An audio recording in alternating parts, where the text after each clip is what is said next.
For most home buyers, the purchase of real estate is one of the largest financial transactions they will make. Buyers purchase a home not only for the desire to own their own home, what used to be known as the American dream, but also because of the changes in jobs, family situations, and the need for a smaller or larger living area. Each year, the National Association of Realtors conducts a survey which helps form a profile of home buyers and sellers, and I wanted to share some of the highlights with you from their 2024 report that was just recently released. But be sure to check out our mini-series where we'll be breaking down data from this rather in-depth report. Admittedly, this data may be boring for some, but I'll be helping connect the dots to number one, make sense of it all, and number two, uncover the disparities we're seeing throughout our country with regard to housing affordability in relation to such factors as socioeconomics, race, and more. First on the docket, characteristics of home buyers. First-time home buyers dropped to the lowest historical share since data collection began in 1981, coming in at 24% of the market share, compared to 32% last year. And if we take a look at a bar graph going back to 1981, we can see how the overall history of market share has looked like for first-time home buyers, with the highest points in 2009 and 2010 after the 2008 market crash, when home prices and values plummeted. I think that alone speaks volumes of the disparities we're seeing with what has always been considered the American dream, home ownership. In less than 15 years' time, we've gone from 47 and 50% all the way down to 24%, which is down 8% from just last year. We can certainly do better in this country across many spectrums. Everything is all tied together, folks. Connect the dots. Let's get together and find solutions. Otherwise, we're just going to find ourselves with more and more problems. Moving right along, the median first-time buyer age increased to 38 years old this year from 35 last year, while the typical repeat buyer age also increased to 61 years from 58 last year. And if we put this data under the microscope going back to 1981, it would seem that one needs to be older in order to purchase a home for the first time in this country. Another sign that we are not moving in the right direction with policies and opportunities across the land. 62% of buyers were married couples, 20% were single females, 8% were single males, and 6% were unmarried couples. And this data can create not only many discussions, but some heated debates as well. 73% of recent buyers did not have a child under the age of 18 in their home. This is the highest share recorded. Multigenerational has reached an all-time high of 17% of home buyers. And let me say this, studies have shown the benefits of multi-generational living. It may not always be easy, but as someone with a great deal of personal experience, it does bring many benefits to everyone overall, from the aging parents and grandparents to those pitter-pattering around the house. There are several reasons why home buyers chose to go this route. One of the major factors these days, coming in at 36%, is cost savings, including the inability to buy a larger home on their own. Other reasons, 25% did it to take care of aging parents, 21% because of children or relatives over the age of 18 moving back home, and 20% of home buyers had children over the age of 18 who never left home. 83% of buyers were white or Caucasian, 7% were Black or African American, 6% were Hispanic or Latino, 4% were Asian or Pacific Islander, and 3% identified as some other race. Now, if you've been following me for a while, I got problems with these stats right here. To be continued, so be sure to subscribe and follow us for future videos on this topic. 88% of recent home buyers identified as heterosexual, 3% as gay or lesbian, 2% as bisexual, 1% prefer to self-describe, and 6% preferred not to answer. 60% of recent home buyers were veterans and 2% were active duty service members. At 22%, the primary reason for purchasing a home was the desire to own a home of their own. For first-time buyers, this number jumps to 64%. And let me say this about first-time buyers. Everyone was faced with limited inventory, continued erosion of housing affordability, and difficulty saving for a down payment. If you were able to cross the finish line, be proud of yourself, because you overcame a great deal of adversity. If you're still struggling to reach the mountaintop, or don't think you even have a chance, let's talk. Household income jumped among successful home buyers to all-time highs. Home buyers who were able to purchase a home in the last year with the rise in home prices and the rise in interest rates had to have higher incomes. The share of buyers who have children under the age of 18 in the home has dropped to a historical of 27% of buyers from a high of 58% back in 1985. Wowzers, what's up with that? All-cash home buyers reached an all-time high this year, 26%. And it is important to note that data collected is among primary residence buyers only, not vacation home buyers or investors. For repeat buyers, they have earned housing equity in the home and are able to make the next purchase, perhaps in retirement without financing. Moving to city centers is at the highest level in a decade at 16%, however, they may not always be for work. In fact, just when home buyers note factors influencing their neighborhood choice, convenience to one's job dropped to 34% from 52% in 2014. In 2024, the home buying process for many started online, with 43% of buyers indicating that their first step was to look for properties on the internet.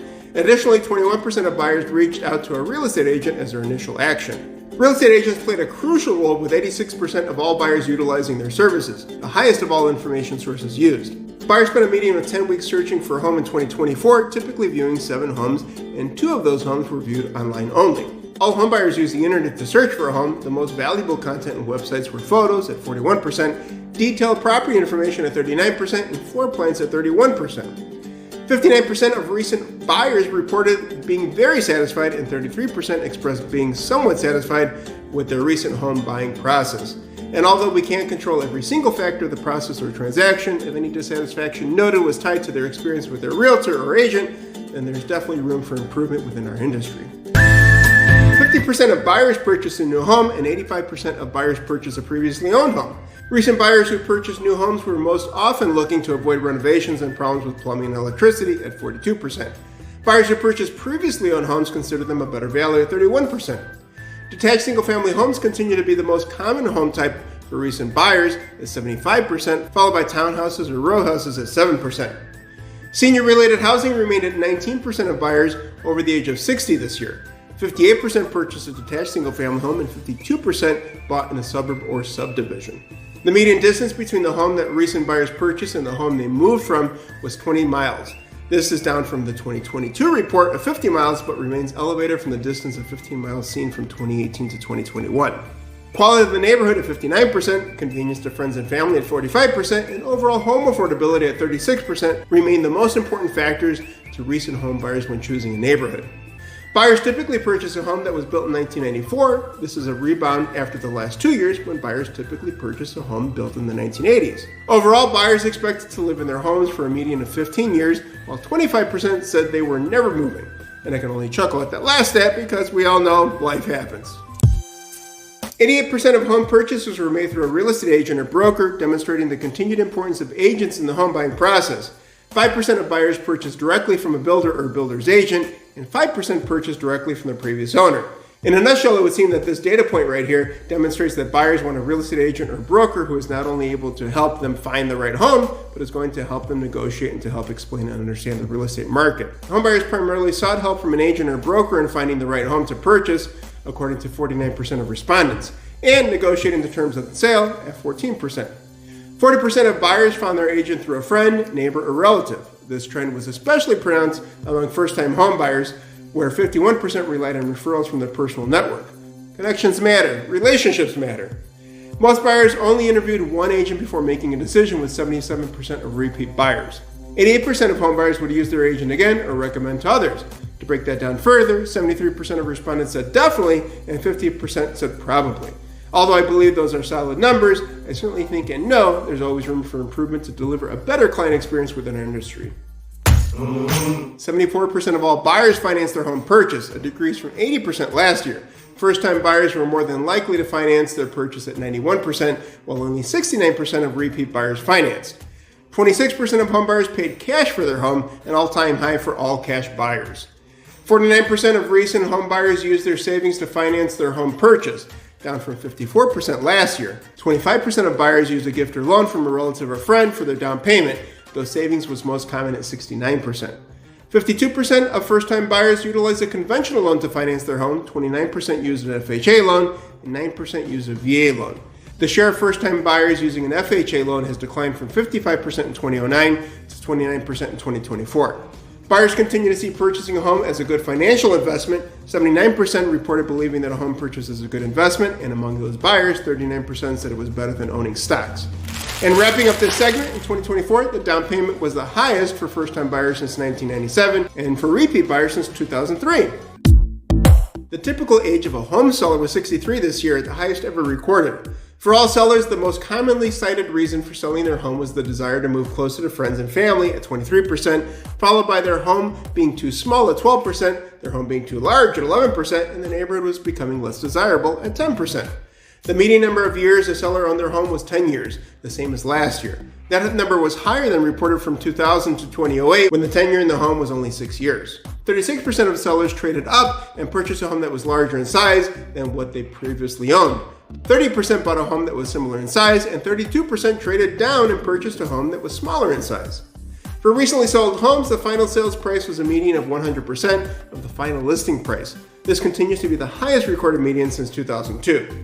For all sellers, time in the market this year was a median of 3 weeks, 1 week longer than last year.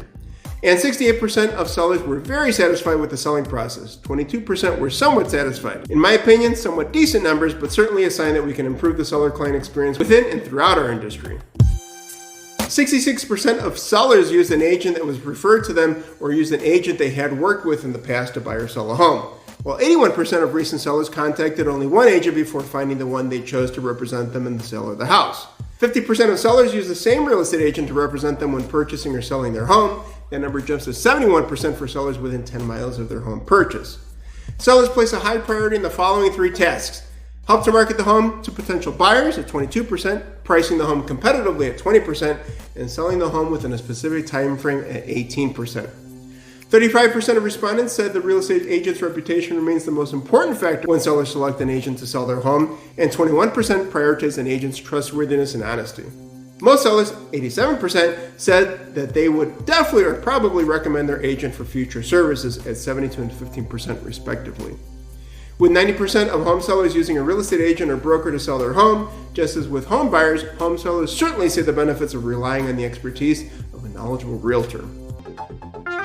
And don't think we forgot about you FSBOs out there, for sale by owners. 90% of sellers sold with the assistance of a real estate agent, up a smidge from 89% last year, and only 6% were sold by the homeowner, without the assistance of an agent or broker. The share of FSBO sellers was a historical low. As we discussed in our last video, home sellers want to be able to lean on the expertise of their agent for things like helping them price their home competitively, marketing their home for sale, finding a qualified buyer, and doing all that within a specific timeline, ideally. There goes my... For 38% of all FSBO sellers, the main reason to sell via FSBO was because they sold to a relative, friend, or neighbor. Getting the price right at 17%, selling within the length of time planned at 13%, and understanding and performing the paperwork at 10% were admittedly the most difficult steps for FSBO sellers. FSBOs typically sell for less than the selling price of their homes.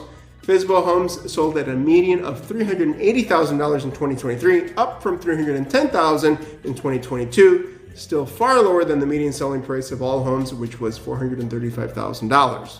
My 2 cents, FSBOs are just like oil changes. Even if you can do it yourself, each person or household needs to make the decision. Do you want to do it on your own or get some help from a professional? Someone who can not only save you money, but reduce the level of stress, the amount of headaches, and ultimately give you back a great deal of time. Seek help when and where needed, because the lonely route can be painful.